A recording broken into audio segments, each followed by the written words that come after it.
राधे राधे भक्तों, जय श्री कृष्णा। आप सभी को कार्तिक मास की शुभकामनाएं। आज की वीडियो में हम करेंगे कार्तिक मास का महात्म्य अध्याय पहला। मैं सिमरू माता शारदा, बैठा जीवा आए, कार्तिक मास की कथा लिखे कमल हर्षाए।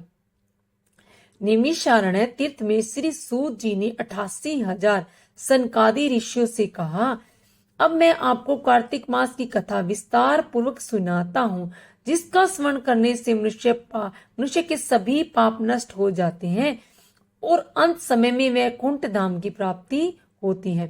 सूत जी ने कहा, श्री कृष्ण जी से अनुमति लेकर देवर्षि नारद के चले जाने के पश्चात सत्यभामा प्रसन्न होकर भगवान कृष्ण से बोली, प्रभु मैं धन्य हुई, मेरा जन्म सफल हुआ। मुझ जैसी त्रिलोक्य सुंदरी के जन्मदाता भी धन्य हैं, जो आपकी 16,000 स्त्रियों के बीच में आपकी परम प्यारी पत्नी बनी। मैंने आपके साथ नारद जी को वह कल्प वृक्ष आदि पुरुष विधि पूर्वक दान में दिया, परंतु वही कल्प वृक्ष मेरे घर लहराया करता है। यह बात मृत्युलोक में किसी स्त्री को ज्ञात नहीं है। हे त्रिलोकीनाथ, मैं आपसे कुछ पूछने की इच्छुक हूँ। आप मुझे कृपया कार्तिक महात्म्य की कथा विस्तार पूर्वक सुनाइए, जिसको सुनकर मेरा हित हो और जिसके करने से कल्प पर्यंत भी आप मुझसे विमुख न हो। सूत जी आगे बोले, सत्यभामा के ऐसे वचन सुनकर श्री कृष्ण ने हंसते हुए सत्यभामा का हाथ पकड़ा और अपने सेवकों को वहीं रुकने के लिए कहकर विलास युक्त अपनी पत्नी को कल्प वृक्ष के नीचे ले गए। फिर हंसकर बोले, हे विप्रे, 16,000 रानियों में से तुम मुझे प्राणों के समान प्यारी हो। तुम्हारे लिए मैंने इंद्र और देवताओं से विरोध किया था। हे कांते, जो बात तुमने मुझसे पूछी है उसे सुनो। एक दिन मैंने तुम्हारी इच्छा पूर्ति के लिए गरुड़ पर सवार होकर इंद्रलोक जाकर कल्प वृक्ष मांगा। इंद्र द्वारा मना किए जाने पर इंद्र एवं गरुड़ में घोर संग्राम हुआ और गोलोक में भी गरुड़ जी गौओं से युद्ध किए। गरुड़ की चोट से उसके कान व पूंछ कटकर गिरने लगे। इससे 3 वस्तुएं उत्पन्न हुई, कान का तंबाकू, पूंछ से गोभी और रक्त से मेहंदी बनी। इन तीनों का प्रयोग करने वालों को मोक्ष नहीं मिलता। तब गौओं ने भी क्रोधित होकर गरुड़ पर वार किया, जिससे उसके 3 पंख टूटकर गिर गए। इसके पहले पंख से नीलकंठ, दूसरे से मोर और तीसरे से चकवा चकवी उत्पन्न हुए।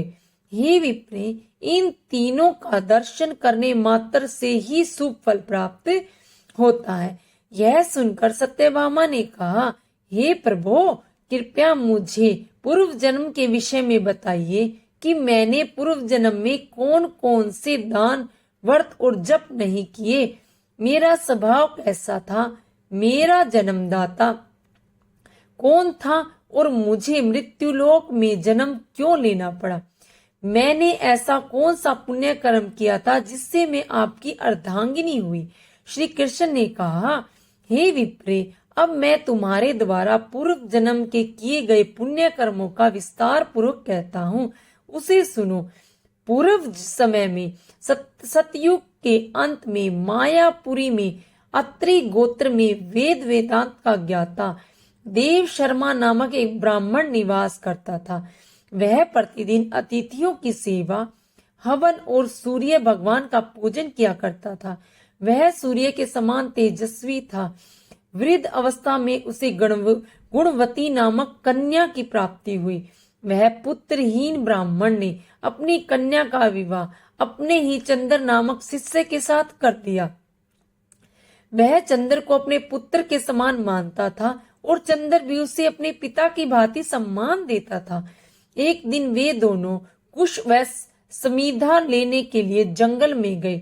जब वे हिमालय की तलहट्टी में भ्रमण कर रहे थे तो उन्हें एक राक्षस आता हुआ दिखाई दिया। उस राक्षस को देखकर भय के कारण उनके अंग शिथिल हो गए और वे वहां से भागने में भी असमर्थ हो गए। तब उस काल के समान राक्षस ने उन दोनों को मार डाला। चूंकि वे धर्मात्मा थे, इसीलिए मेरे पार्षद उन्हें मेरे वैकुंठ धाम में मेरे पास ले आए। उन दोनों द्वारा आजीवन सूर्य भगवान की पूजा किए जाने के कारण मैं दोनों पर अति प्रसन्न हुआ। गणेश जी, शिव जी, सूर्य एवं देवी, इन सब की पूजा करने वाले मनुष्य को स्वर्ग की प्राप्ति होती है। मैं एक होते हुए भी काल और कर्मों के भेद से 5 प्रकार का होता हूँ। जैसे एक देवदत्त, पिता, भ्राता आदि नामों से पुकारा जाता हूँ। तब वे दोनों विमान पर आरूढ़ होकर सूर्य के समान तेजस्वी रूपमान चंदन की माला धारण किए हुए मेरे भवन में आए तो वे दिव्य भोगों को भोगने लगे। राधे राधे भक्तों, जय श्री कृष्ण। पहला अध्याय समाप्त। श्री विष्णु भगवान की आरती। ओम जय जगदीश हरे, स्वामी जय जगदीश हरे। भक्त जनों के संकट क्षण में दूर करे। ओम जय जगदीश हरे, जो ध्यावे फल पावे। दुख विन से मन का सुख संपत्ति घर आवे। कष्ट मिटे तन का। ओम जय जगदीश हरे, मात पिता तुम मेरे। शरण गहूं मैं किसकी, तुम बिन और न दूजा। आस करूं मैं जिसकी। ओम जय जगदीश हरे, तुम पूर्ण परमात्मा तुम अंतर्यामी। पार ब्रह्म परमेश्वर तुम सबके स्वामी। ओम जय जगदीश हरे, तुम करुणा के सागर तुम पालन करता। मैं मूर्ख खल कामी, कृपा करो भरता। ओम जय जगदीश हरे, तुम हो एक अगोचर सबके प्राणपति। किस विधि मिलूं दया में तुमको मैं कुमति। ओम जय जगदीश हरे, दीन बंधु दुख हरता तुम ठाकुर मेरे।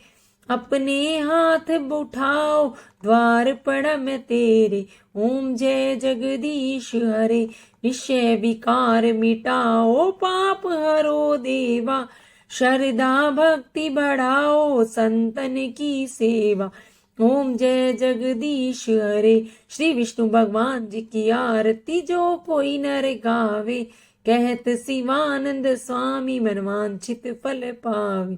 ओम जय जगदीश हरे। राधे राधे भक्तों, जय श्री कृष्ण। हर हर महादेव।